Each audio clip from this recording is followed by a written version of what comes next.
hoxe a cousa vai de peixe. Imos facerlle unha homenaxe á xente do mar. O esencial que tes que saber dun barco. A proa é a parte de diante, a popa é a parte de atrás. E se miras cara a proa, cara adiante, babor, e se miras cara a proa, cara adiante, babor, é para a esquerda.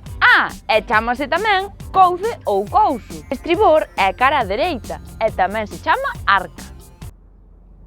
A eslora dun barco é a distancia que hai da proa á popa, é dicir, a longitude. É a manga, o ancho, ou o largo da embarcación. A quilla é a base, a peza sobre a que se asenta un barco.